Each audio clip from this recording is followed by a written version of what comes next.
The story begins at the gates of the Demon King's castle, where the hero Yuga and his party gather their courage for the final confrontation. As the massive doors creak open, ominous eyes peer from the darkness. Inside, they are met by Yoki, the Demon King's top general, who mocks their weakness. The party strikes first. The mage's energy blast is effortlessly dissipated, and the swordsman is sent flying with a single kick. In a desperate move, the support mage, Cecilia, buffs Yuga for his ultimate attack. Yuga unleashes his light magic against Yoki's infinite darkness. The clash is brief. Yoki's power overwhelms them, leaving the entire party unconscious. As Yuga fades out, wondering if this is the end, Yoki's demeanor shifts. Instead of finishing them, he begins to heal his enemies. His gaze lingers on Cecilia, is instantly struck by her beauty. Distracted, he eventually locks them in the dungeon. When his subordinates suggest execution, they catch Yoki staring intensely at the unconscious Cecilia and reprimand him, softening Yoki's eyes, and orders his men to drop the heroes off near a human village, painfully whispering goodbye to his angelic love. 1 month later, the Demon King summons Yoki, his right hand, Sail, notes that the heroes have returned to challenge the castle 13 times now. While the Demon King views them as persistent pests and orders their execution, Yoki interjects. He claims the heroes aren't worth the king's time, fearing his subordinates would actually kill them, especially Cecilia. The Demon King agrees to let Yoki handle it personally. Back in his room, Yoki is torn. He is the only one strong enough to stop the heroes, but he knows they aren't powerful enough to defeat the Demon King yet. If he doesn't intervene, the world will fall to darkness. The next day, the heroes strike again. Yoki easily handles Yuga and the swordsman, but the assault mage, Mikana, catches him off guard with a double wave spell. Yoki's lightning-fast reflexes save him, leaving Mikana in shock. Seeing Cecilia healing her comrades again, Yoki blushes. Hiding his feelings behind a mask of arrogant laughter, Yuga refuses to back down. But Yoki makes a bizarre proposal. You may pass, but only if you leave the girl behind. Yuga is outraged, but Mikana points out the cold logic. Yoki could kill them all instantly. To save the mission, they must accept his mercy. Cecilia bravely agrees to stay, and the party moves forward, promising to return for her. Left alone, Cecilia prepares for a fight, but Yoki immediately surrenders. Confused, she asks why he hasn't killed her.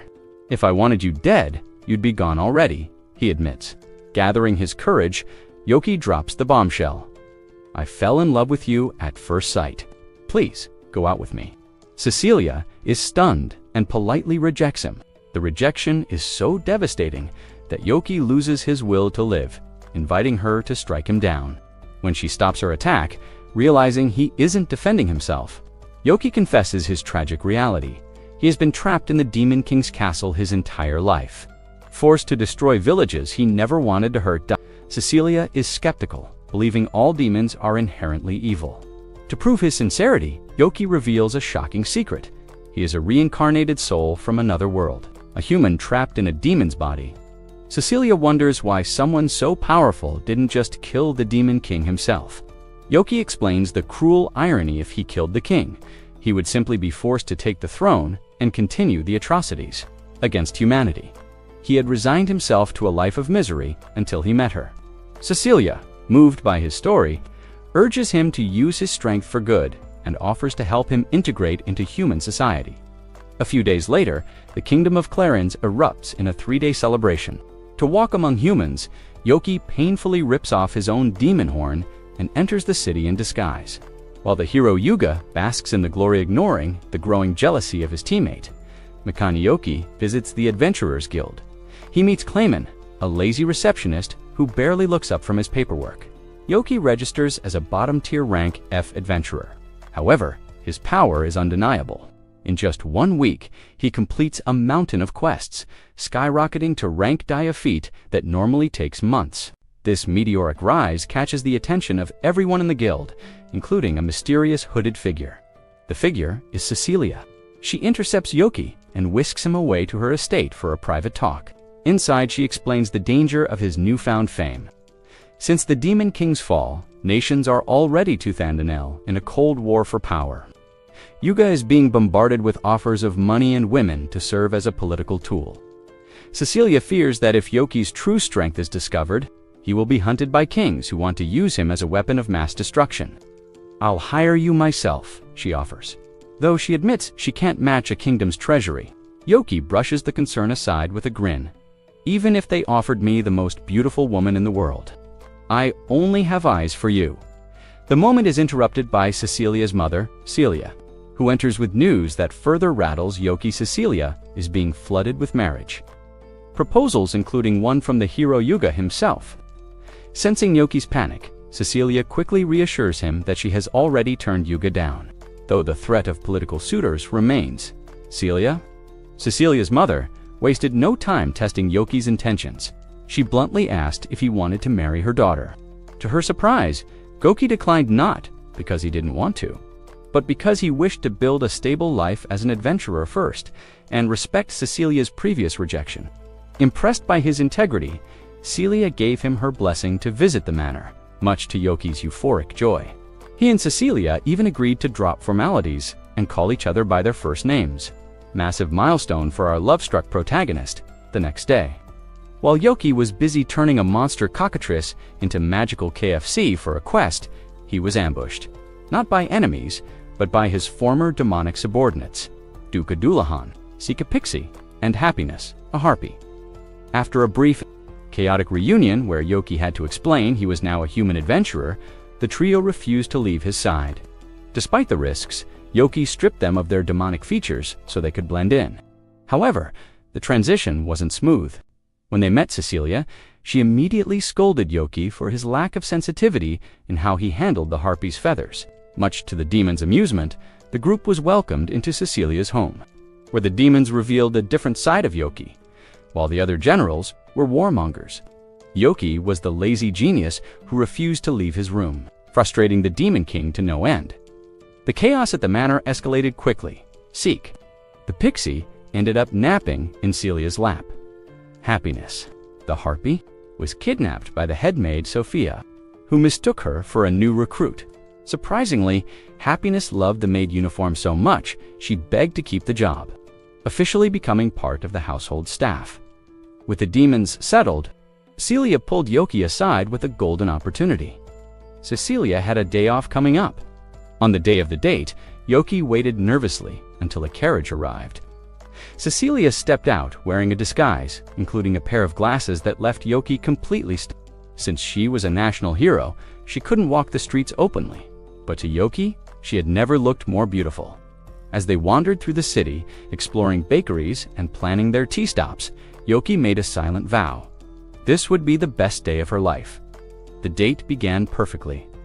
Yoki was mesmerized by Cecilia, from her simple joy in a flower shop to the adorable way she played with a stray cat. They visited a boutique where Yoki helped her choose a stunning red dress, and later, he decided to buy her a special gift at an accessory shop to thank her for the day. However, the romantic atmosphere was shattered when Yuga and Mikana appeared. Despite being on a date with Mikana, Yuga immediately ignored her to pester Cecilia. Mikana, frustrated by Yuga's obsession, pulled Yoki aside. She bluntly told him to hurry up and win Cecilia over, so Yuga would finally notice her, though she couldn't resist calling Yoki a homely loser in the process. Inside the shop, a silent war began. Yoki carefully picked out a delicate necklace for Cecilia, which she adored. But Yuga, desperate to outdo him, brandished the most expensive item in the store. In his arrogance, Yuga forcibly pulled off Cecilia's hat to try the accessory on her, instantly exposing her identity to the public. A frenzied crowd of fans swarmed the Holy Maiden, trampling Yoki and dragging Cecilia away. As Yoki struggled to find her in the chaos, he stumbled upon Raven, the party's swordsman, who was being mobbed by Using a clever distraction, Yoki rescued Raven and pulled him into a quiet alley. There, a surprising discovery. Raven has an incredibly feminine voice.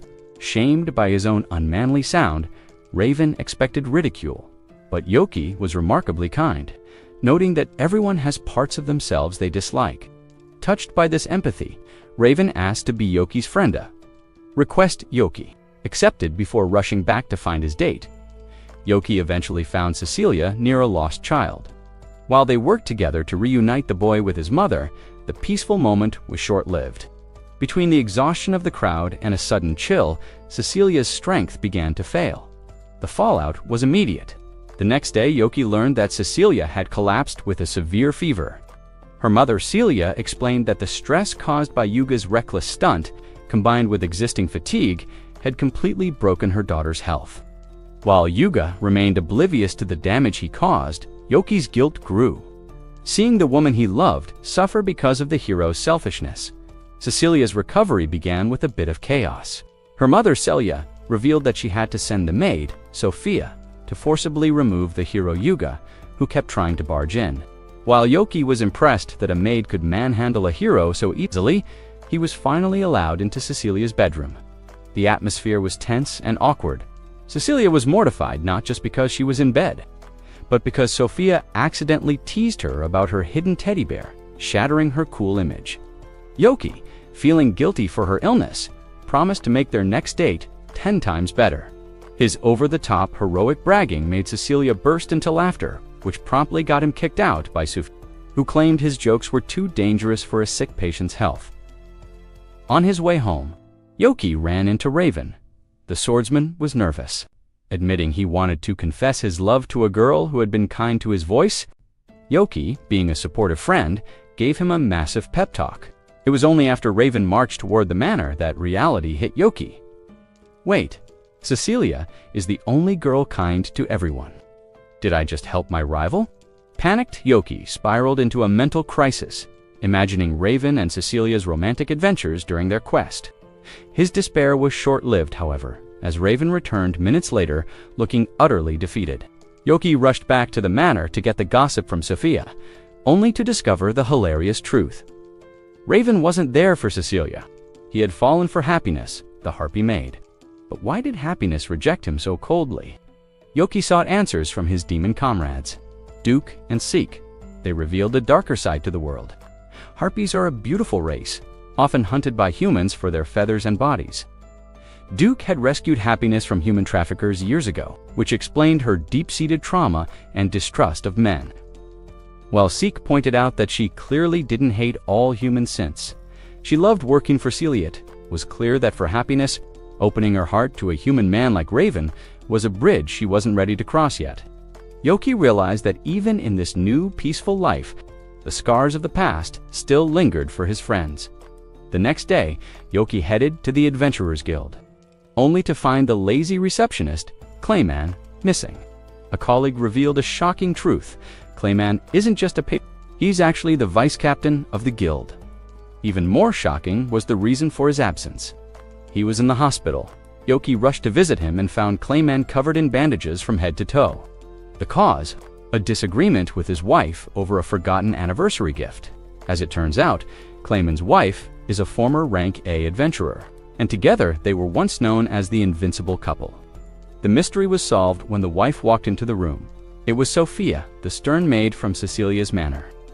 Despite the brutal beating she gave him, Clayman refused Yoki's healing magic, jokingly preferring to recover under his wife's tender, if violent, care. Taking advantage of the moment, Yoki asked Sophia for romantic advice. Her answer was simple. A girl will appreciate any gift as long as there is thought behind it. With this advice in mind, Yoki went to check on Raven. He found the swordsman paralyzed by depression on his bed. Yoki managed to snap him out of it by mentioning Happiness. Raven recounted their first meeting. He had rescued her from thugs in an alley, and in the heat of the moment, his high-pitched voice slipped out. Instead of mocking him, Happiness had called his voice a blessing. That kindness was what made Raven fall for her. Yoki, showing his growth as a leader, didn't let Raven give up. He explained Happiness's trauma with humans and encouraged Raven to try again, this time with a thoughtful gesture. Instead of a sudden confession, the two went to the market together, an awkward outing where Raven feared people would mistake them for a couple. While Yoki picked out a new necklace for Cecilia, he helped Raven choose a delicate ornament for Happiness. Recalling Sophia's words, Yoki reassured the knight, "It's not about the price, but the heart behind the gift." At the market, Yoki and Raven's shopping trip was interrupted by Mikana. After a bit of teasing, she dragged them into a cafe to gossip. Yoki, ever the open book, admitted he had made little progress with Cecilia. Mikana then dropped a truth bomb about Yuga. The hero was a total narcissist and a pervert who let fangirls slow down their mission, which is why Cecilia despised his frivolous nature. She warned Yoki, "One wrong move, and you'll be on her blacklist forever." However, the tone shifted when Makana opened up about her own guilt. She revealed the dark secret of their victory. They never actually reached the Demon King. They were crushed 13 times by a single general, Yoki, though he acted surprised. To save face, the party lied to villagers, taking resources while repeatedly failing. The breaking point was when the demon, General, offered to let them pass if they sacrificed Cecilia. Makana was the one who convinced the group to agree, prioritizing the mission over her friend. Since then, Yuga has secretly resented her. Tears in her eyes, she asked Yoki if a friend could ever be forgiven for such a betrayal. Raven stepped in, sharing the blame for his own silence during that moment. Yoki, feeling a twinge of guilt since he was the one who made the cruel demand, gave Makana the push she needed. "Are you really okay with things being awkward forever? Talk to her." Encouraged, Makana left to make amends. Inspired by her bravery, Raven decided to try one last time with happiness. Accompanied by Yoki, he returned to the manor, only to be blocked by Duke. The Dullahan was furious to see the human pest back. Again, after Happiness had already rejected him, the tension between Duke and Raven reached a head, when the Dullahan pushed the knight to prove his sincerity. Realizing that a grand heroic speech wasn't what Happiness needed, Raven opted for a humble approach. He offered her the gift and simply asked to be her friend. Touched by his gentleness, Happiness accepted, giving Raven a glimmer of hope for the future. A week later, Yoki was spiraling into a lazy depression. With the Demon King gone, the hero's party had split up to handle professional duties. Cecilia was traveling to heal the sick. Raven was leading the knights, and Mikana was serving as a royal mage. Yoki felt a strange guilt for having let them win, effectively breaking up their group. His moping was cut short when Happiness arrived with news. Cecilia was coming home that afternoon. Yoki grabbed the necklace he bought and headed into town. His day, however, was cursed from the start. A fortune teller warned him of terrible luck, which Yoki dismissed until he accidentally stepped in dog gold, collided with a giant of a man, and had to pay for a child's ruined snack. The final straw came when a pickpocket swiped his wallet. Yoki used his demonic speed to pin the thief against a wall, but Yuga the hero suddenly appeared. True to his arrogant and dense nature, Yuga misread the situation entirely, accusing Yoki of mugging an innocent man. Before Yoki could explain, Yuga drew his sword. In the scuffle, Yoki's coin purse was shredded, scattering his savings everywhere. To make matters worse, the royal guards sided with the hero and threw Yoki into prison, sitting in a cold cell. Yoki questioned every choice he'd made in life. His misery was interrupted by Duke, who couldn't resist mocking his former master from behind the bars. However, Duke offered some comfort. Raven was personally investigating the case and knew Yoki was innocent. Despite being a captain now, Raven's loyalty to Yoki remained unshakable, much to the annoyance of Duke, who still refused to recognize anyone but Yoki as a true leader. Yoki's time in jail was short-lived. An elf named Irene arrived with the keys, confirming that Raven had cleared Yoki's name. To make amends for the false arrest, Yuga invited Yoki to a lavish banquet. Despite his annoyance, Yoki couldn't help but be slightly disarmed by Yuga's energetic, albeit dim-witted, personality. As they ate, the conversation turned to Cecilia. Yuga, oblivious to Yoki's feelings, asked for advice on how to get closer to her. When Yoki tried to redirect the conversation toward Makana, Yuga's tone darkened. He claimed Makana hated Cecilia because she was the one who suggested abandoning her at the Demon King's castle. He interrupted Yuga's self-righteous story and dropped a heavy truth. Makana didn't act out of hate. She acted out of desperate guilt to save the party. Yoki revealed that Makana had wept over the decision, a fact that left Yuga stunned, but Yoki didn't stop there. He looked the hero in the eye and called him out. "You're a coward, Yuga. You were the leader. You made the final choice to leave her behind, yet you've spent all this time blaming Mikana to protect your own ego. You're a pathetic excuse for a hero." The harsh words broke Yuga, who dissolved into tears. After calming down, Yuga confessed that Mikana was his childhood friend, the one person who always supported and corrected him. He realized he had betrayed that lifelong bond by making her the scapegoat for his own failure. Yoki, showing surprising maturity, suggested that Yuga let Mikana scold him like she used to, because you only bother to scold someone you truly care about. Renewed with hope, Yuga dragged Yoki and Raven to Mikana's house for moral support. While the two waited outside, Yuga, true to his impulsive nature, burst into Mikana's room while she was mid. Her terrified screams echoed through the neighborhood, a clear sign to Yoki and Raven that Yuga had, once again, failed the execution. Even if his heart was finally in the right place inside Mikana's room. The air was thick with confusion and bit of electricity. Yuga, finally facing his past, apologized sincerely for blaming Mikana for abandoning Cecilia.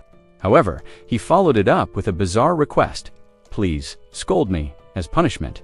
Mikana, oscillating between touching emotion and sheer disbelief, laughed hysterically before deciding that a magical scolding was indeed in order. She unleashed her wand, electrocuting the hero as Yoki slipped away, leaving Yuga to face his long overdue and slightly masochistic consequences. As Yoki walked home, his luck took a dramatic turn for the better. The fortune teller, baffled by his changing aura, watched him go. In quick succession, Yoki was gifted free cupcakes from the bakery owner and a pile of gourmet meat skewers from a wealthy butler, a reward for his earlier kindness to the lost child. Loaded with treats, Yoki arrived at Cecilia's manor. Happiness, though grumpy about his tardiness, let him in. In the quiet of her room, Cecilia prepared tea, proudly showing off her domestic skills.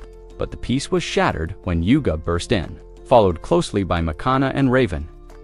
In a powerful moment of vulnerability, the three heroes stood before Cecilia and apologized for leaving her behind. Cecilia, with her characteristic grace, forgave them instantly. She revealed that even after the final blow against the Demon King, Mikana had sprinted back to find her, collapsing in her arms from exhaustion. They hadn't abandoned her out of malice, but out of a desperate duty to the world. With the weight of the past finally lifted, the heroes' party laughed together, their bond restored. Later, Cecilia took a walk with Yoki. She knew he was the one who orchestrated this reconciliation. Yoki admitted it, feeling it was his responsibility, since his actions as a demon general had caused the rift. Touched by his selflessness, Cecilia thanked him for becoming a true part of her world. Seizing the moment, Yoki finally presented her with the necklace. With a nervous heart, he asked if she would accept it. "I will treasure it forever," she promised with a smile that outshone any treasure. A few days later, a new mission began. Yoki and Cecilia traveled toward a disaster-stricken village. However, the romantic atmosphere was slightly dampened by Seek the Pixie, who insisted on tagging along. As they sat together in the carriage, Yoki couldn't help but glare at his third-wheel friend, still wishing for just a few more minutes of peace with the woman he loved. The journey to the devastated village was far from romantic. The bumpy road left Cecilia battling motion sickness, but Seek saved the day with a secret pixie potion that worked wonders. Seeing the two of them bickering like old friends, Cecilia felt a wave of relief. She was in good company. Upon arrival, the village chief welcomed them, and Yoki and Seek wasted no time. They posed as volunteer healers, working tirelessly alongside Cecilia to treat the victims of a recent bandit raid. While Yoki admired Cecilia's dedication, he noticed something strange. Despite the violence of the attack, none of the villagers had died. The chief explained that a mysterious figure had appeared out of nowhere, terrifying the bandits and forcing them to flee. As the day wore on, Cecilia pushed herself to the brink of collapse. Concerned for her health, Yoki did something drastic. He cast a sleep spell on her, though the villagers were initially shocked, thinking he had attacked her. Yoki calmly explained he was just forcing her to rest. When Cecilia woke up, she was furious at his high. Yoki apologized, but stood his ground. "You would have collapsed if I hadn't," seeing the truth in his words, and realizing he had finished healing everyone while she slept. Cecilia softened and thanked him, leaving Yoki blushing like a schoolboy. The chief then asked for one more favor, to check on Till, a young girl living on the outskirts who suffered from a chronic illness. At her house, Seek's medicine provided Till with instant relief. Grateful, Till claimed her deity had answered her prayers. She told a chilling story years ago.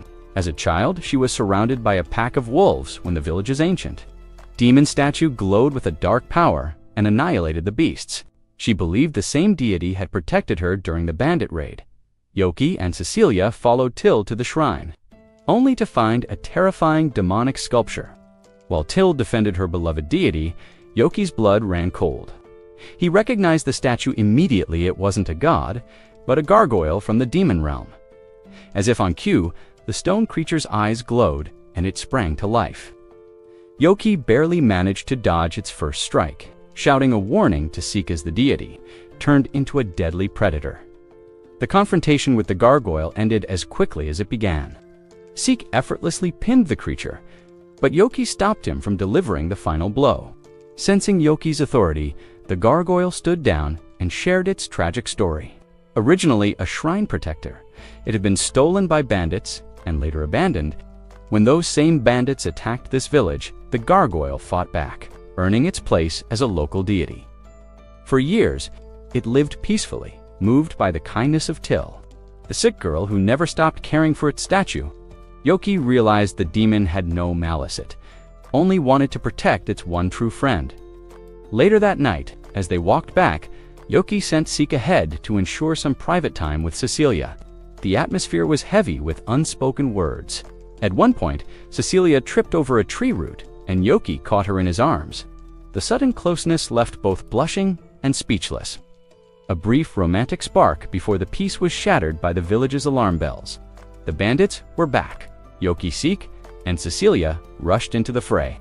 While Seek and Yoki handled the main force, a second group of bandits set fire to the area near the gargoyle's shrine.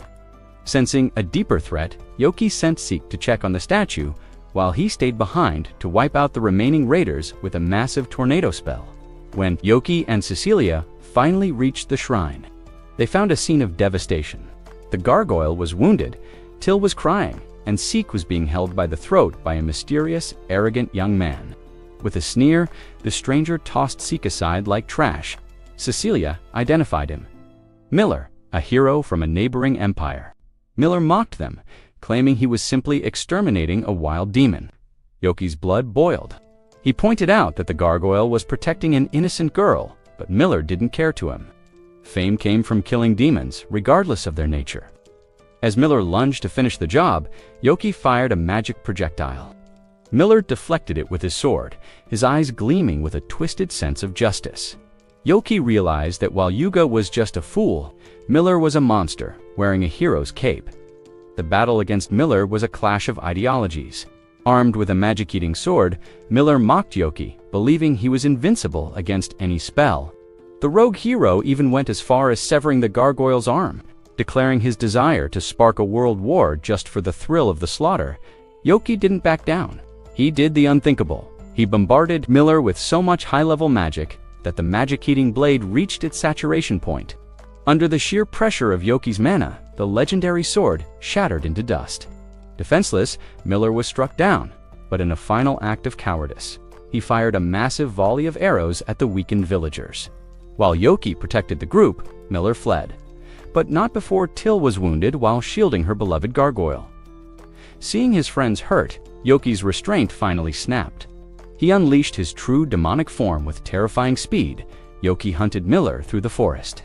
He caught the hero and prepared to deliver a fatal blow. But Miller's twisted excitement at the prospect of death reminded Yoki of the abyss he had left behind. Realizing he didn't want to become a monster for Cecilia's sake, Yoki regained his sanity and tossed a broken Miller into a lake, deeming him unworthy of being killed. Returning to his human form, Yoki was met by a tearful Cecilia, who healed his wounds and wept with relief that he was safe. The aftermath brought new beginnings.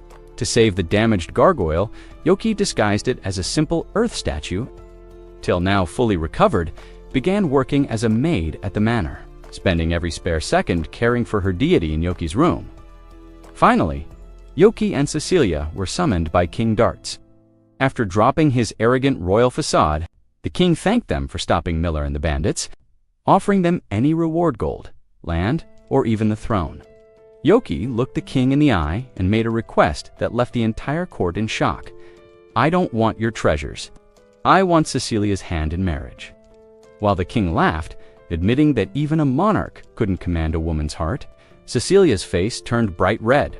As they left the palace, she immediately began scolding Yoki for his shameless boldness, though her smile suggested that, perhaps, the king wasn't the only one Yoki had managed to impress. Yoki's bold marriage proposal didn't come without a price. While Cecilia was flustered, her mother, Celia, was far from impressed by his scandalous behavior and banned Yoki from visiting for a month. Cecilia, however, couldn't bear the thought of being apart for so long and managed to negotiate the punishment down to 2 weeks. During his exile, Yoki threw himself into his work, taking on the hardest guild missions to prove his worth. But when he finally returned to his room, he found a dying friend. Guy, the gargoyle, was literally crumbling. As a being made of stone and magic, Guy's body had reached its limit, and he had only days to live. His only regret was leaving Till behind, especially since the girl's chronic illness had suddenly taken a turn for the worse. Why okay, I refused to accept this. I'm not losing a perfectly good piece of room decor, he joked, hiding his true concern. He learned from Duke that Guy could be repaired with rare magic, while Seek revealed that Till needed evening herb to break her lethal fever. But there was a problem. The local guild was completely out of both. Just as hope seemed lost, Clayman stepped in with a special request. A mutated rock monster had taken over a nearby mine, a place rich in both magic ore and evening herb. The monster had absorbed so much energy that it was completely immune to magic. For Yoki, a mage, this was the worst possible matchup. 2 days later, the group, including Cecilia and Sophia, arrived at the mining town. Clayman warned them to wait until morning. The monsters in the mine were far more dangerous under the moonlight. As Yoki stared at the dark entrance of the mine, he knew that his magic, the very thing that made him a demon general, would be useless. To save Till and Guy, he would have to fight not as a sorcerer, but as a man willing to risk everything for those he loved. The final battle, in the depths of the magic, mines wouldn't be won by raw power alone. The rock monster, gorged on magical minerals, proved to be a formidable foe, completely immune to direct offensive spells. As they prepared for the descent, Sophia revealed that her maid outfit was actually custom-made combat armor, a detail Clayman bashfully admitted he requested. Upon finding the beast, the strategy was clear. Total immobilization. Yoki used earth magic and ice chains, while Cecilia reinforced the bindings to keep the creature pinned.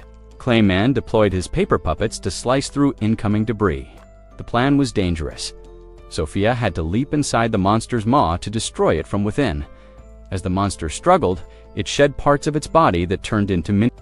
These minions also resisted magic, forcing Yoki to switch tactics and crush them with his bare fists to protect the group. In a heart-stopping moment, the beast broke free and threw Cecilia through the air. But before it could deliver a finishing blow, Sophia tore through its vitals from the inside, reducing its guts to rubble. The giant collapsed, and after a frantic hug between Clayman and Sophia, the group finally harvested the evening herb, though Clayman insisted on waiting until morning for safety. Yoki knew every second counted for Till and Guy. To his surprise, Cecilia intercepted him as he tried to sneak out. With a knowing smile, she handed him the bag of herbs. "Hurry back to your friends," she said, watching as he transformed into his demonic form and took to the skies. Why okay, I arrived just in time. He handed the herbs to seek to save Till and forced Guy to consume the magic ore. The miracle happened. Guy's stone body stopped cracking, and his severed arm regrew instantly. The sight of the Guardian reunited with the young girl was the ultimate proof that Yoki's journey of redemption was worth it. The next morning, after flying back to join the carriage unnoticed, the weary ex-demon general finally allowed himself a moment of absolute peace, resting his head on Cecilia's lap as they headed home in the carriage ride back. Cecilia gave Yoki the ultimate reward, a peaceful rest on her lap, but the tranquility was short-lived. A few days later, under a heavy rain, 3 shadowy figures stood atop a roof, opening a forbidden grimoire that revealed a haunting, mystical Aja sign of a new threat looming over the city. The next morning, Yoki found himself frustrated. Cecilia was swamped with duties, leaving him wandering the streets alone. He ran into Clayman, who was out shopping for an anniversary gift for Sophia. Ever the helpful friend Yoki joined the search. He jokingly suggested a pair of cat ears to go with Sophia's maid uniform. But Clayman, blushing and flustered, insisted he wasn't into that dot while Clayman finished his shopping. A sleek black hero suit caught Yoki's eye. He bought it instantly, feeling like a legendary caped crusader. Clayman watched in disbelief as Yoki began acting like a low-budget Batman, demanding the toughest rank A missions to test his new persona. The guild was skeptical of the strange man in black. But with Clayman's backing, Yoki took on an impossible list of quests. He vanished into the wilderness, slaying a black dragon and delivering its heart for a medical emergency, before completing 2 more high-stakes hunts in record time by nightfall. Only one mission remained, stopping a heist at a major warehouse. Inside, a trio of thieves named Envy, Herburn, and Jealousy had neutralized the guards, using a dark magic book. Just as they cornered the terrified owner to seize his goods, Yoki made his dramatic entrance. Leaping from the shadows and ordering them to surrender, Envy laughed at the costumed freak and sent his companions to attack. Herburn lunged from above, but Yoki dodged, causing her to smash a crate that spilled thousands of heart-shaped candies.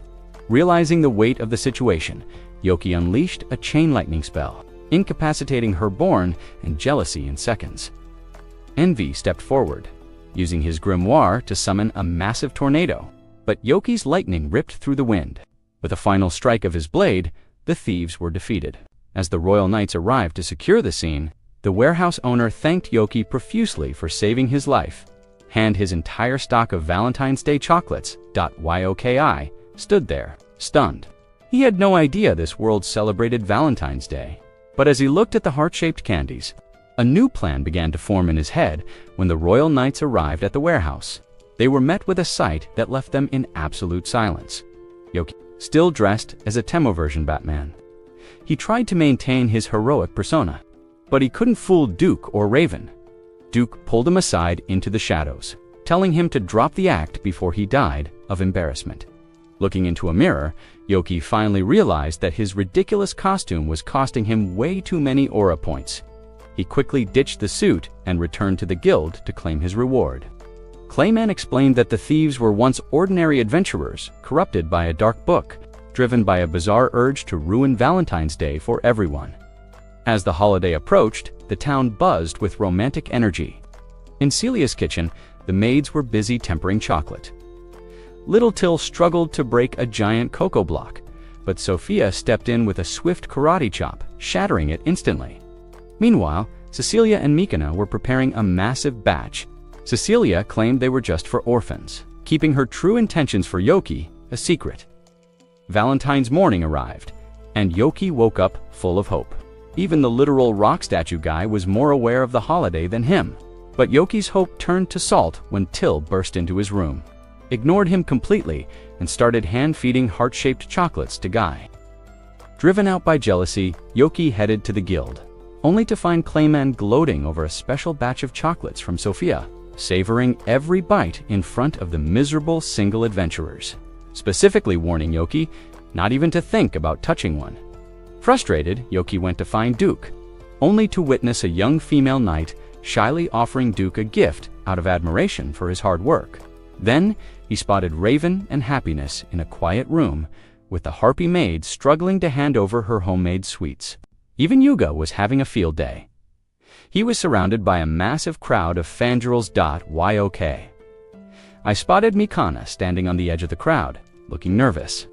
Yuga managed to slip away from his admirers to find her, specifically asking for her gift. Mikana was mortified, warning him that her cooking was terrible. She revealed a chocolate ball that looked more like a horrific tumor than a snack. To Yoki's shock, Yuga didn't flinch. He ate it with a grin, declaring that Valentine's wouldn't be complete without Mikana's gift. Before Yoki could process the heartwarming and slightly gross moment, the mob of fangirls spotted Yuga again, trampling poor Yoki into the dirt as they rushed toward their hero. Yoki lay there, wondering if he was the only person in the entire kingdom without a Valentine, utterly defeated. Yoki trudged back to Celia's manor. His spirit broke completely when Celia informed him that Cecilia was out working in the village. He fell to his knees, a man with no hope until Celia offered him a box of pity chocolates she had made herself. At first, his pride flared up, but after seeing her disappointed face, he swallowed his ego and accepted them like a good boy. the peace was short-lived. Duke arrived with urgent news. Envy had escaped. In the village square, a giant golem appeared, stomping through the streets with Envy's gang on its shoulders.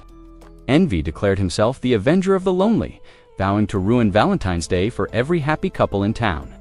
The golem began vacuuming up every box of chocolate in the city, literally sucking the happiness out of people's hands. Yuga stepped forward to stop them, but Envy mocked him. "A handsome guy like you has no idea how ugly single people like us suffer." As the golem tried to crush Yuga, Yoki leaped onto a rooftop. He called out to Envy, telling him to stop taking his frustrations out on the innocent. The gang mocked Yoki, calling him a pathetic loser who didn't get any chocolate either. Yoki boldly shouted back that he did receive a gift. When they pressed him, he shamelessly admitted it was a pity gift from his friend's mom. "As long as it's made with true love," Yoki declared, "any gift is enough for me." Envy, disgusted by Yoki's optimism, attacked. Yoki dodged the golem's massive fists, taking out Hairborn and Jealousy before facing Envy's fire magic. Envy screamed that Yoki was just as miserable as them. But Yoki made a final stand. "I won't give up until I get a gift from the girl I love."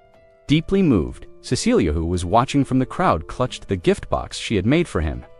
Envy went into a frenzy, using the golem to absorb every last gift in town, including Cecilia's box for Yoki. Seeing his precious treasure swallowed by the monster, Yoki's fury peaked. Lightning struck from the sky as he redirected the bolt into Envy's grimoire. The surge of power melted the golem's chocolate-infused core, causing all the stolen gifts to rain down safely from the sky.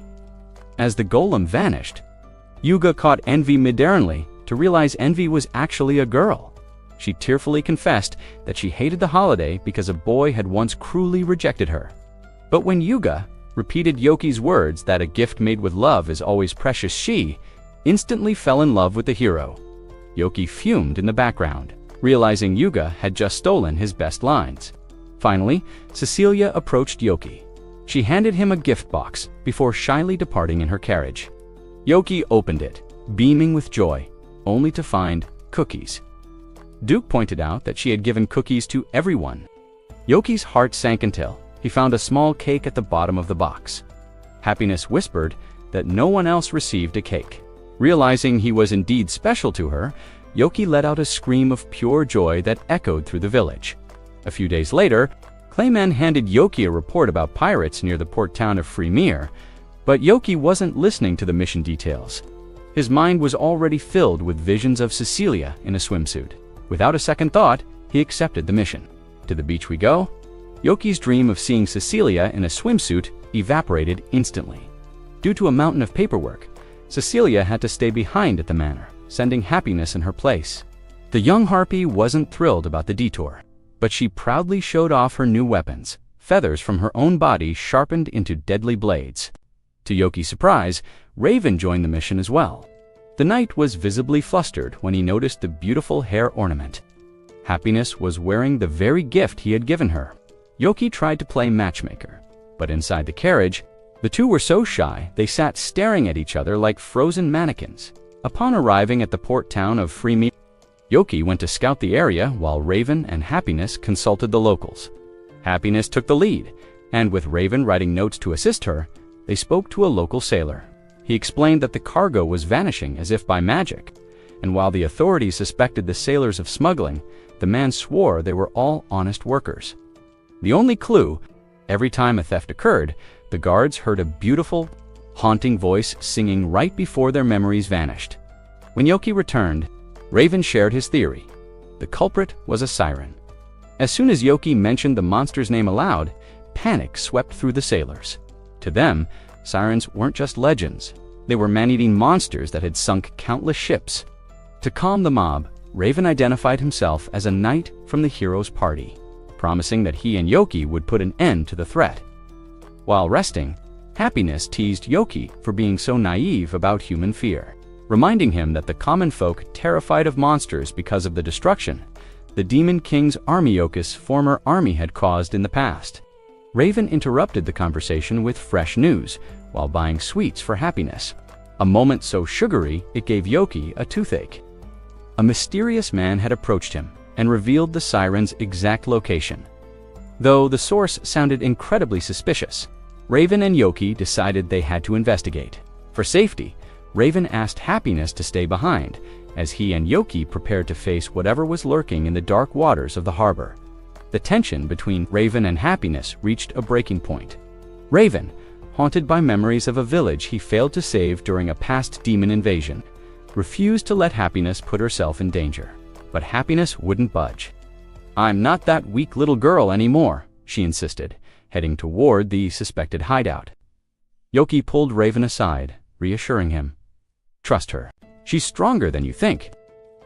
The trio discovered a hidden cave filled with stolen cargo. Suddenly, the water churned, and a beautiful siren emerged. As she opened her mouth to unleash a hypnotic song, Raven shouted for everyone to cover their ears. The sound was agonizing, but Happiness stepped forward. She began to sing a melody of her own, her voice neutralizing the siren's magic. With the sound barrier broken, Yoki raised a wall of stone to block the siren's escape. Allowing Raven to corner her, desperate, the siren burst into tears. "Please, save my friend," she pleaded. She revealed that humans had kidnapped her companion and were forcing her to rob ships. Raven, blinded by his past trauma, cold-heartedly refused to trust a monster. But Happiness did the unthinkable. She stepped in front of Raven's blade to protect the siren. "Why are you protecting the enemy?" Raven demanded. Happiness couldn't find the words, but Yoki stepped in. "Raven, look at her. A monster that hurts people doesn't cry like that." Reluctantly, Raven lowered his sword. The siren, named Shake, shared her tragic story. She and her friend Misaki were caught in a storm and captured by bandits. The criminals held Misaki hostage, forcing Shake to put sailors to sleep so they could loot the ships. Raven remained skeptical until they realized the treasure in the cave was just a trap meant to lure and kill investigators. Suddenly, the bandits arrived to finish the job. They made the fatal mistake of mocking Raven's effeminate voice. Cold and serious, Raven drew his sword. He tore through the group, disarming the leader with clinical precision. When the remaining thugs tried to flee, Yoki arrived to give a long-winded heroic speech only for Happiness to shove him aside and blow the bandits away with a single gust from her fans. Under the threat of Raven's steel, the leader confessed. They found Misaki locked in a cramped crate, her tail transformed into human legs. The reunion between the two sirens was beautiful. To show their gratitude, Shake and Misaki sang a true song of thanks. Melodies so pure, it healed the lingering darkness in Raven's heart. Before they departed, Raven did something unexpected. He knelt before Shake and sincerely apologized for his cruelty. Shake smiled, gave him a gentle kiss on the cheek as a goodbye, and dove back into the ocean. Happiness, seeing the kiss, began to tremble with jealous rage. She slammed Yoki into the ground to get him out of the way, marched up to Raven, and planted a kiss on his lips. From the dirt, Yoki screamed in shock, devastated that he was face down in the mud during the most romantic moment of the mission.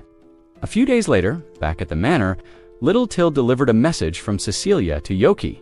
He thanked her for helping him on her day off, but Till just shrugged.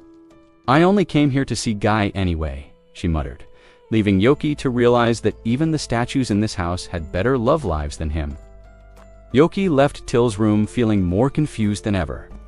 Behind closed doors, he could hear the little girl squealing with joy, having successfully hidden her emotions from him. After giving Guy a fresh bag of magic crystals only to be scolded by the gargoyle for not taking better care of himself, Yoki headed to the manor for tea with Cecilia. But the meeting was a disaster. He made awkward jokes, gave unconvincing compliments, and eventually fled the mansion out of pure social anxiety. Desperate, Yoki turned to Duke for relationship advice. Duke quickly realized Yoki was so lonely he had no one else to talk to. But he was horrified to learn that Yoki had been using invisibility spells to lurk around the manor just to watch Cecilia train. "That's not understanding her better, that's a crime," Duke snapped. He called Yoki a coward, challenging him to stop being a tea time tagalong and actually learn who Cecilia really is to help him out. Duke dragged Mycona and Raven into the conversation. While Raven stuck to his notebook, Mycona opened up about the old days. She revealed that without Cecilia, the heroes' party would have imploded. Cecilia wasn't just the healer. She was the diplomat who handled Yuga's obsessed fangirls, the mediator who fixed Raven and Mikana's communication breakdowns, and the strategist who managed their planning and finances, and Yuga. According to Mikana, he was supposed to gather ingredients for cooking, but he was so useless he usually just caused more trouble. Yet, she admitted that Yuga's pure heart was the reason they never gave up. Just as Mikana was about to reveal Cecilia's embarrassing nickname, Cecilia herself appeared with a terrifyingly polite smile. She dragged Mikana away for a long, pleasant chat about gossiping behind her back. Leaving Yoki and Raven alone, Raven, still too embarrassed to say the name out loud, led Yoki to the local orphanage that Cecilia frequently supports. As soon as they arrived, the children swarmed Raven, calling him the cold-blooded swordsman, his own cringe-worthy nickname. But then, the kids turned to Yoki and asked, "Where is the Saint Mother? Why hasn't she arrived yet?" Yoki froze. Finally, the secret was out. Cecilia, the fierce, organized, and sometimes scary priestess, was known to the children as the Saint Mother. As Yoki and Raven walked home, the mystery of the nicknames finally unraveled. Raven explained that because he rarely spoke and never killed his opponents. The kids dubbed him the cold-blooded swordsman, someone who sheds neither blood nor tears. He also revealed that Yuga was known as the wandering hero, while poor Mikana was stuck with the nickname the eternal friend. Yoki winced, choosing not to comment on Mikana being permanently trapped in the friend zone. When Yoki pushed for the truth behind Cecilia's Saint Mother title, Raven remained tight-lipped. "You'll have to figure that one out yourself," he teased. He then asked Yoki a crucial question. "Now that you know her past, what's your next move?" In an instant, Yoki's arrogance flared up. He hatched what he believed was a foolproof plan. He would take Cecilia on a dangerous mission, wait for her to be terrified, and then sweep in to save her like a knight in shining armor. Yoki waited for Cecilia in the town square. But his romantic mission was immediately crashed by Mikana, sent by Raven to keep an eye on them. When Yoki revealed he was taking them to a haunted mansion to exorcise undead, Mikana looked at him like he was the world's biggest idiot. "You're trying to scare her with ghosts?" Mikana shouted. "Yoki, she is a high priestess. Dealing with the undead is literally her specialty." Yoki froze as his dream of a damsel in distress crumbled. Mikana proceeded to verbally demolish him for his stupidity, telling him to actually pay attention to Cecilia's strengths for once. She took command, ordering Yoki to take the front line with Cecilia while she supported them from the back. Soon, Cecilia arrived, bringing Happiness along as extra muscle. As the group reached the eerie, fog-covered mansion, Yoki and Happiness tried to rush in with excitement. Mikana grabbed them by their collars and dragged them back, whispering a reminder to Yoki. "Stick to the plan. Let her fight, then wait for your moment to save her."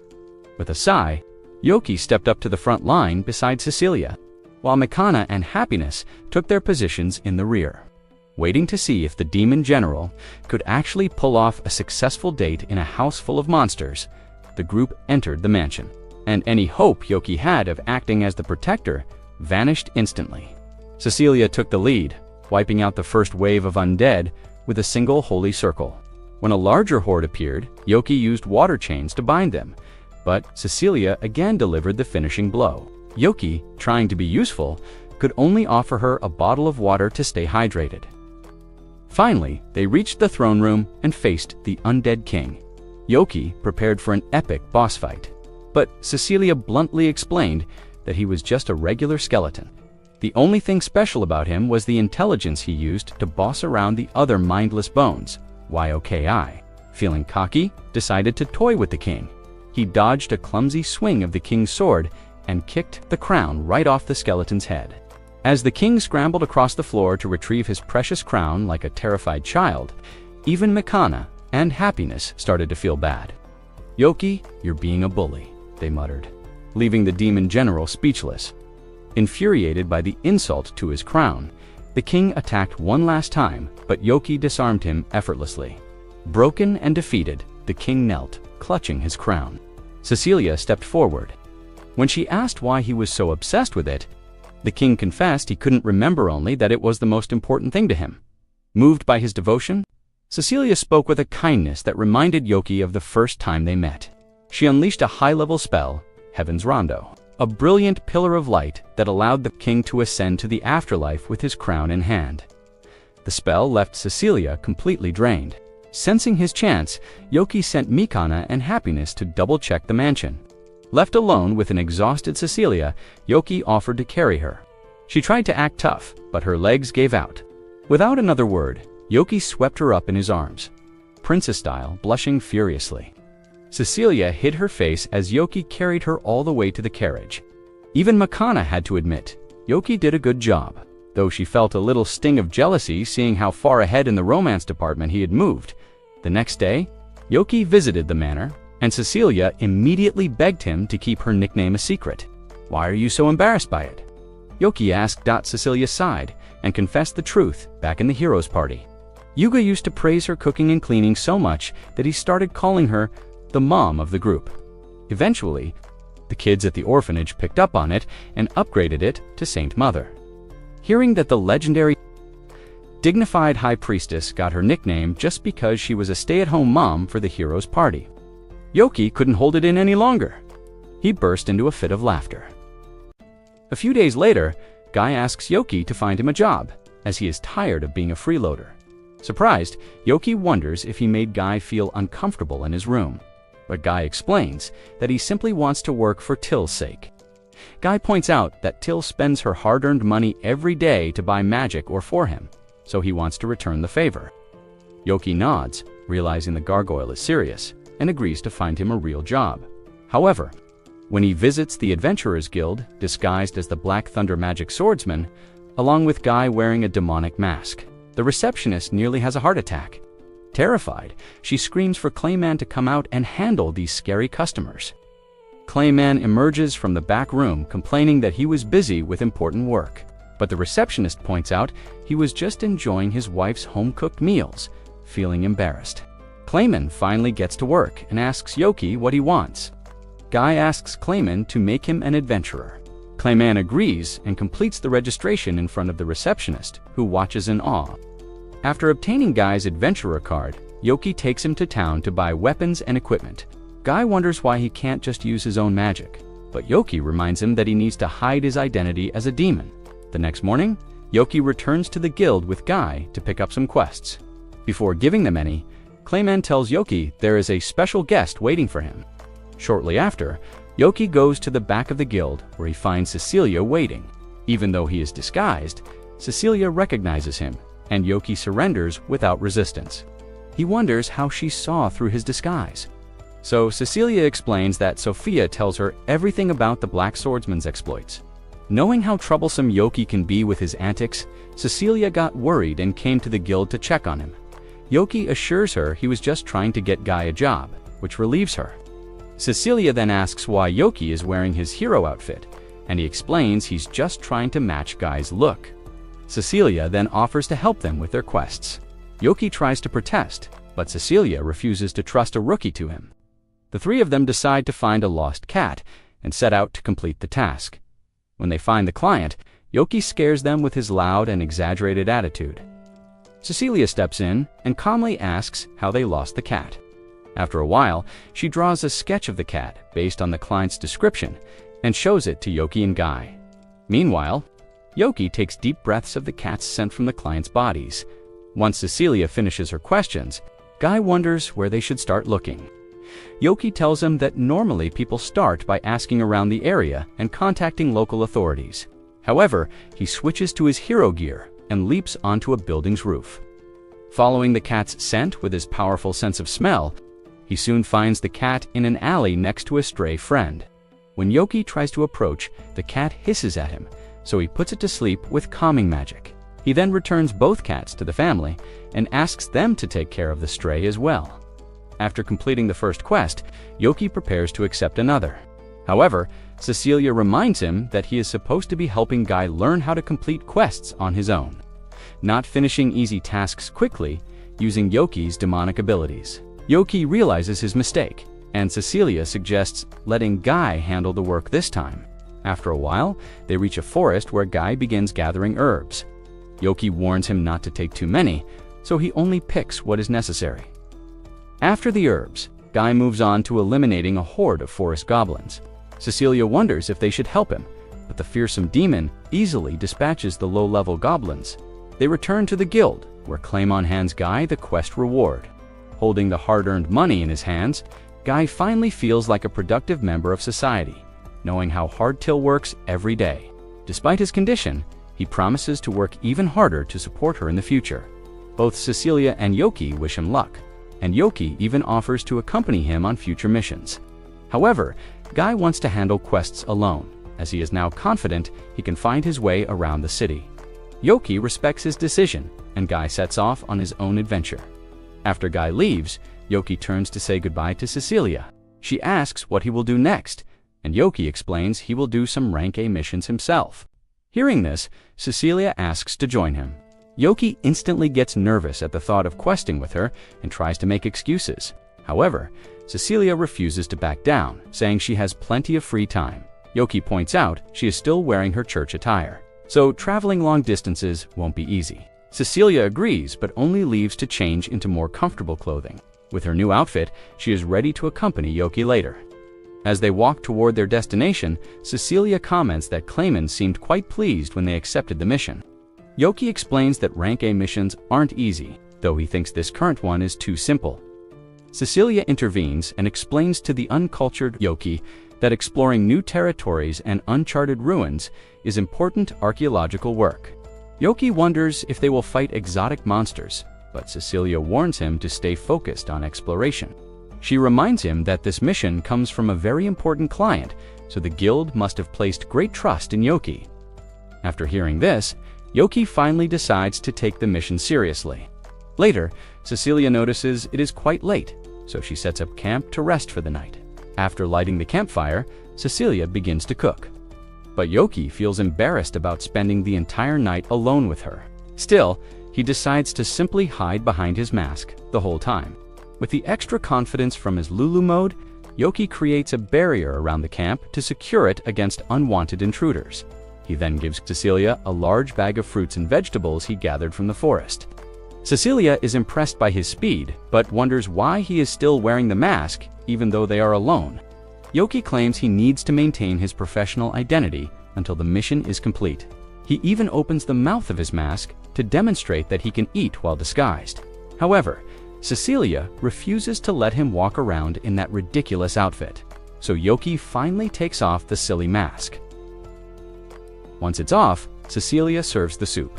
When Yoki takes a few bites, he falls in love with the food and begins to devour it. Realizing how desperate he looks in front of Cecilia, he quickly finishes what's left and puts the mask back on. Our protagonist suggests it's time to sleep, and Cecilia wonders why he wants to go to bed so early. Feeling bad for her, he asks if she isn't tired after all their adventures. Suddenly, Cecilia's sweet tone changes to one of delusional confidence. She proudly declares that she is a member of the hero's party tasked with defeating the Demon King himself. So a small mission like this means nothing to her. Even Yoki is stunned by her confidence. Before Cecilia returns to her normal self and explains she was just imitating him, as they rest, Cecilia remembers being called to the king's court to discuss another marriage proposal. At the time, she rejected it, saying she wasn't mature enough to marry. The king wondered if she was refusing because of Yoki, but Cecilia acted as if he had nothing to do with it. However, the king explained that this special proposal came from the heir of a powerful kingdom, so she couldn't reject it so easily. As the memory fades, Cecilia falls asleep. The next morning, they finally reach their destination. After entering the ruins, Cecilia takes out a book that releases a glowing sphere in the darkness. Cecilia offers to lead the way, but Yoki believes he should do it. She points out that his powerful magic could damage the ruins. Cecilia thinks she can easily handle any small monsters they encounter, but Yoki assures her he can explore the place without destroying it and takes the lead. After exploring for a while, Yoki detects a dozen monsters hiding in a room ahead.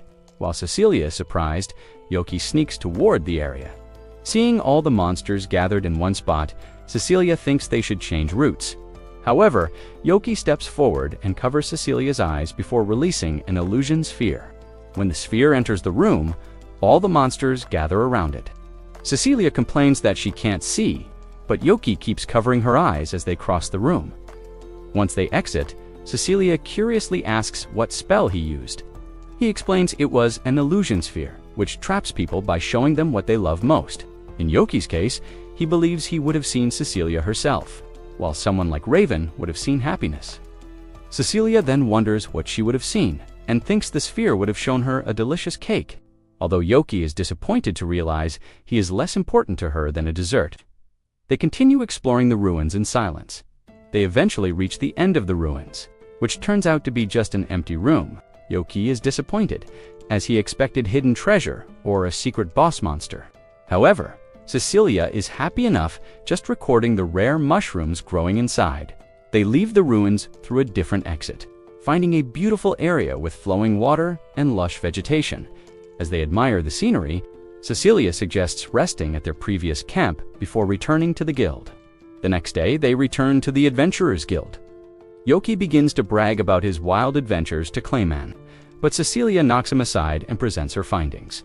Clayman is delighted, as detailed reports on ancient areas are incredibly hard to obtain. As a reward, he hands them a huge bag of money. Yoki is happy and suggests a party to celebrate. Cecilia agrees, but forces him to go home first to change out of his ridiculous outfit. However, when they return to Yoki's room, they find the door already open. Inside, they see Till collapsed on the floor with a ghostly expression, calling for her dear Guy. Till stands up in a manner worthy of a horror movie and asks Yoki and Cecilia to lead her to her beloved lord. Before things get too terrifying, Guy returns home. In an instant, Till's horrifying expression vanishes, and she joyfully jumps into Guy's arms. Guy apologizes for worrying her and explains that he has rented his own room in the city. He reveals he has become an independent adventurer and asks Till to stop buying magic or for him with her hard-earned money. Till refuses, reminding him she buys it out of love. She then drags him quickly toward their new room, leaving Yoki and Cecilia completely stunned. With the couple gone, Yoki finally looks in the mirror. He is horrified to see how ridiculous he looks. As Yoki rolls on the floor in shame, Cecilia feels bad for him. She decides to comfort him, saying she wouldn't mind wearing her own disguise to go on more missions with the Black Hero Swordsman. Hearing this, Yoki's ego inflates again, and he returns to his Lulu mode, promising to show Cecilia more of his incredible skills in the future. A few days later, Yoki and Duke sit down with Raven for lunch. Unfortunately, Raven looks as if he's seen a ghost, leading both Yoki and Duke to wonder what went wrong. Our protagonist realizes Raven is likely upset over something regarding happiness, and Raven confirms he hasn't spoken to her in a while. Duke is surprised he hasn't asked her out yet, but both Raven and Yoki feel that's too big of a step at this stage of their relationship. Still, they end up calling the other girls to give Raven another chance to see happiness. Yoki wonders how Duke became so close to Irene, and he explains she's trying to help him with his responsibilities. As they head to their usual meeting spot, Duke mentions that Happiness wants to visit a new tourist site, but Cecilia seems hesitant. Even Raven feels they should go elsewhere, but Happiness coldly rejects all suggestions. When she refuses to back down, Raven tries to physically stop everyone from advancing. Cecilia also steps in to block them, but Yoki and Happiness force their way through and finally find the site. There, they discover 4 statues of the heroes' party created by the king's order to celebrate their victory. In reality, Raven and Cecilia were simply embarrassed to see statues of themselves, which is why they kept insisting on going somewhere else.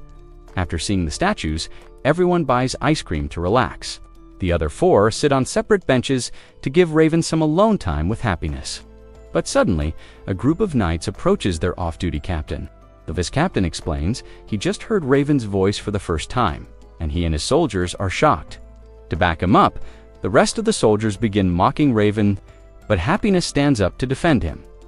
Duke also appears and asks the vice-captain to stand down. However, the spiteful soldier mocks Raven even further for hiding behind others. Although Happiness is furious, Raven is deeply hurt by the words. Before anyone can stop him, he turns around and leaves the area. Yoki and Duke chase after him but lose him as Raven sprints through the city while searching the streets. Yoki is surprised that Raven took the insult so personally as to abandon their meeting. Duke explains that the vice-captain has created an entire faction to oppose Raven, as he hates serving under a mute commander, making it difficult for the poor guy to deal with him. They soon find Raven sitting on a quiet street and ask him to return. However, Raven wonders if anyone truly wants to be with him. Duke asks if he's really going to abandon Happiness over some bullies, and gets angry at his captain for overreacting.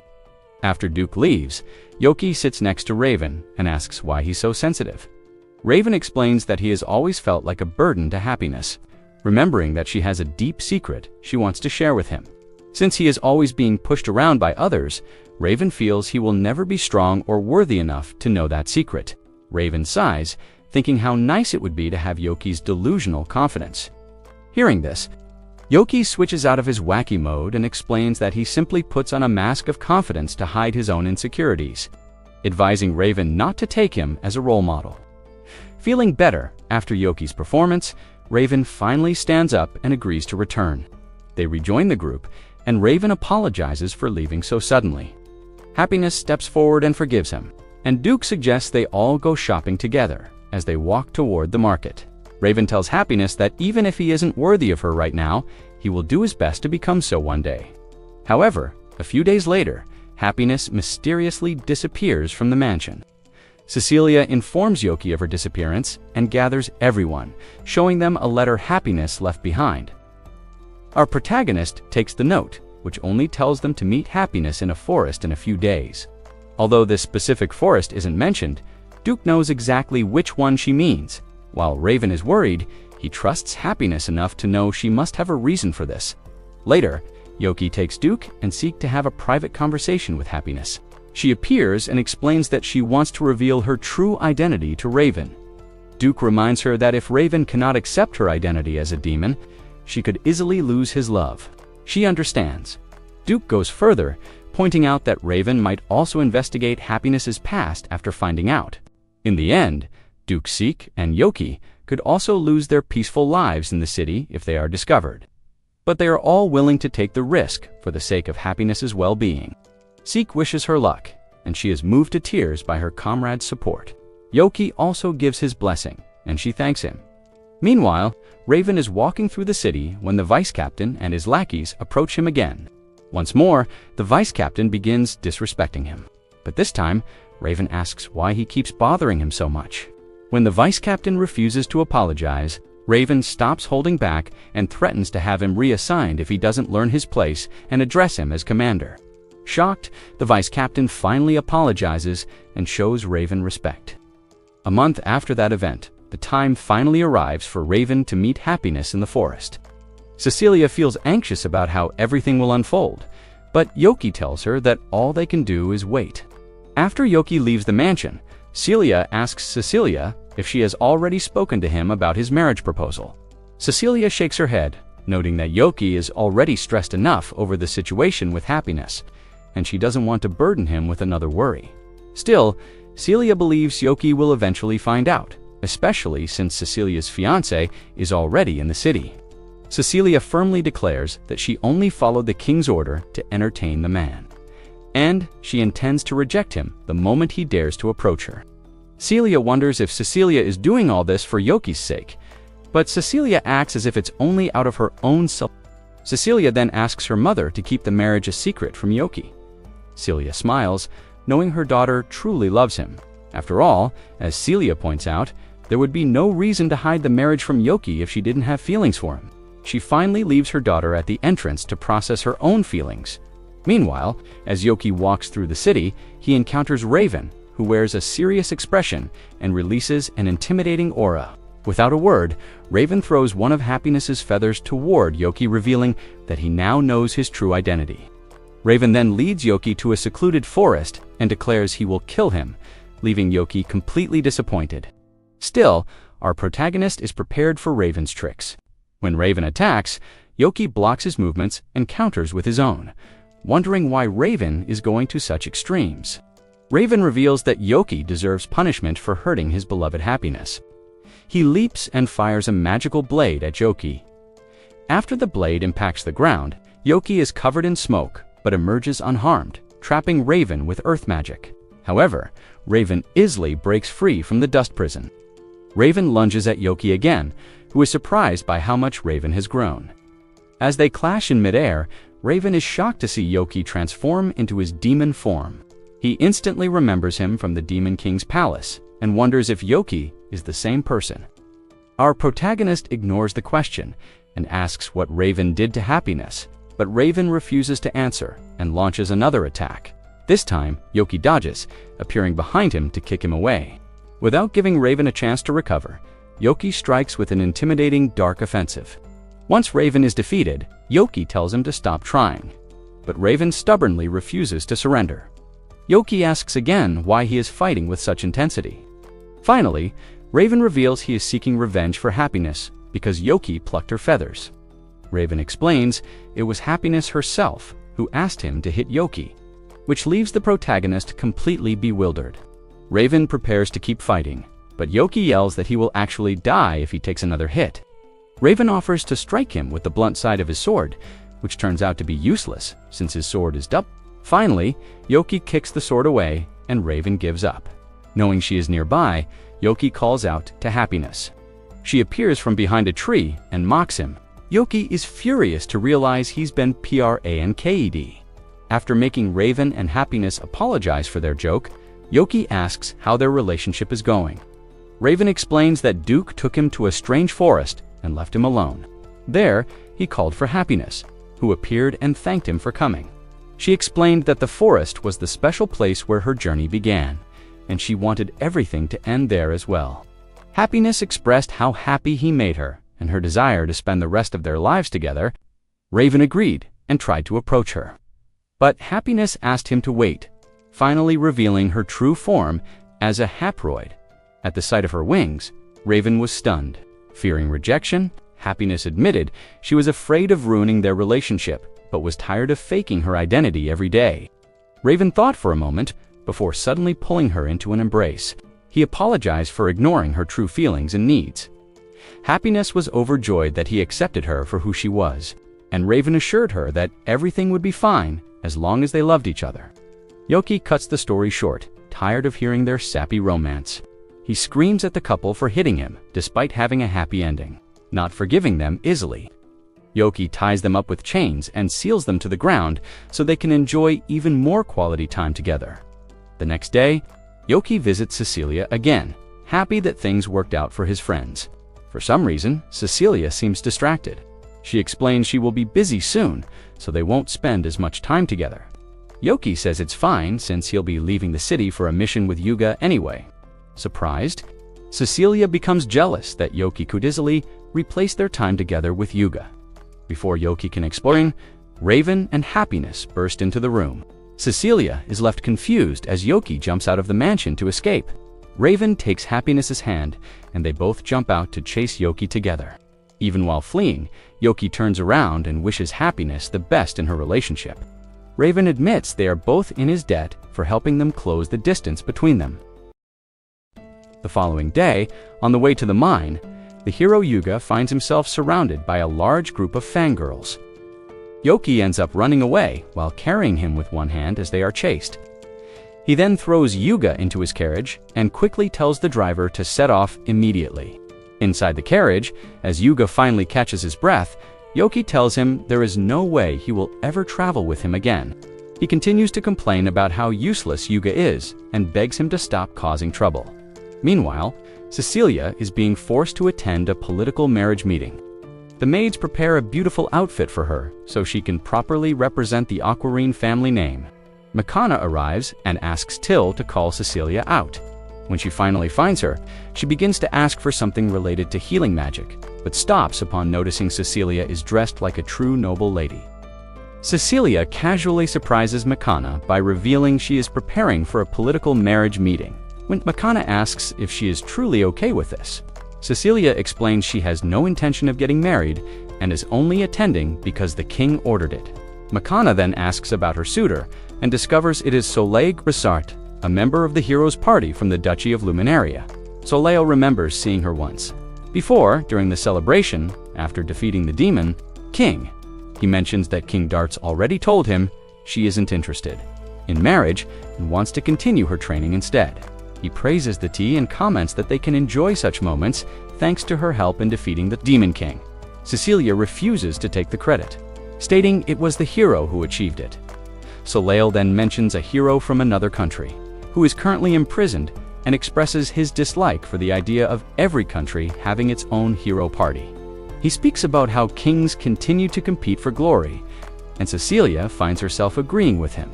Soleil then stands up with determination, explaining that King Darts accepted his proposal because he is wise and understands it could ease tensions between neighboring countries.